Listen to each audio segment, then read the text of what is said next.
कहानी सुनो में मैं विराट गुप्ता आपका एक बार फिर स्वागत करता हूं।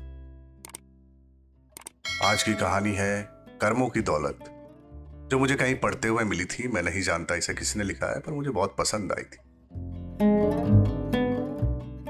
एक राजा था जिसने अपने राज्य में क्रूरता से बहुत सी दौलत इकट्ठा करके एक तरह का शाही खजाना आबादी से बाहर जंगल के एक सुनसान जगह पर बनाए तहखाने में सारे खजाने को खुफिया तौर पर छुपा दिया था। खजाने की सिर्फ 2 चाबियां थीं। एक चाबी राजा के पास और एक उसके खास मंत्री के पास थी। इन दोनों के अलावा किसी को भी उस खुफिया खजाने का राज मालूम नहीं था। एक रोज किसी को बिना बताए राजा अकेले अपने खजाने को देखने निकला।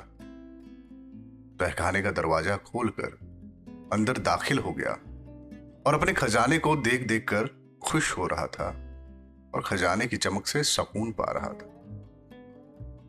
उसी वक्त वो मंत्री भी उसी इलाके से निकला और उसने देखा कि खजाने का दरवाजा खुला है। वो हैरान हो गया और ख्याल किया कि कहीं कल रात जब मैं खजाना देखने आया तब शायद खजाने का दरवाजा खुला रह गया होगा। उसने जल्दी जल्दी खजाने का दरवाजा बाहर से बंद कर दिया और वहां से चला गया।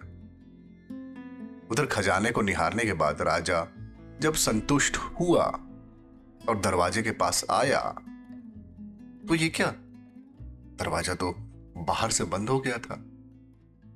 उसने जोर जोर से दरवाजा पीटना शुरू किया, पर वहां उसकी आवाज सुनने वाला उस जंगल में कोई न था।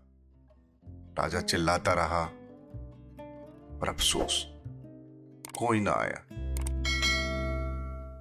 वो थक हार के खजाने को देखता रहा। अब राजा भूख और पानी की प्यास से बेहाल हो रहा था, पागलों सा हो गया था।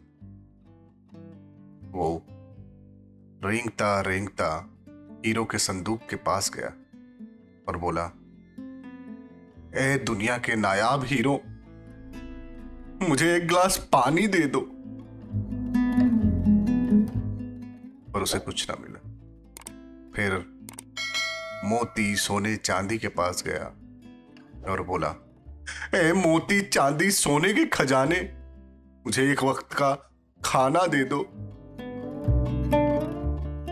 राजा को ऐसा लगा कि हीरो मोती उसे बोल रहे हो कि तेरी सारे जिंदगी की कमाई मुझे एक गिलास पानी और एक समय का खाना नहीं दे सकती।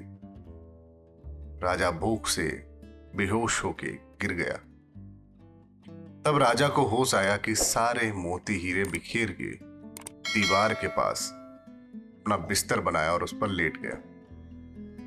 वो दुनिया को एक पैगाम देना चाहता था, लेकिन उसके पास कागज और कलम नहीं था।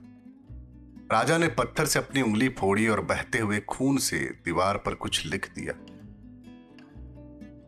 उधर मंत्री और पूरी सेना लापता राजा को ढूंढते हुए जंगल में पहुंचे। राजा को गुम हुए काफी समय हो चुका था।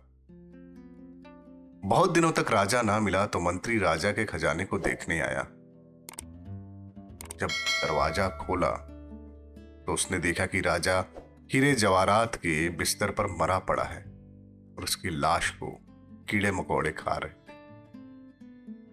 राजा ने दीवार पर खून से लिखा हुआ था, ये सारी दौलत मिलके मुझे एक घूंट पानी और एक निवाला नहीं दे सकी।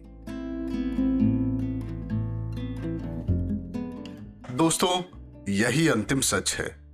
आखिरी समय आपके साथ आपके कर्मों की दौलत जाएगी। चाहे आप कितने भी हीरे, पैसा, सोना, चांदी इकट्ठा कर लो, सब यही रह जाएगा। इसलिए जो जीवन आपको प्रभु ने उपहार स्वरूप दिया है, उसमें अच्छे लोगों की भलाई के काम कीजिए। बिना किसी स्वार्थ के अर्जित कीजिए अच्छे कर्मों की अनमोल दौलत, जो सदैव आपके काम आएगी। मिलते हैं एक नई कहानी के साथ अगले एपिसोड में। तब तक आप हमारे इस YouTube चैनल को सब्सक्राइब कीजिए, हमारे वीडियो को लाइक कीजिए और इसे अपने दोस्तों और रिश्तेदारों में शेयर कीजिए। धन्यवाद।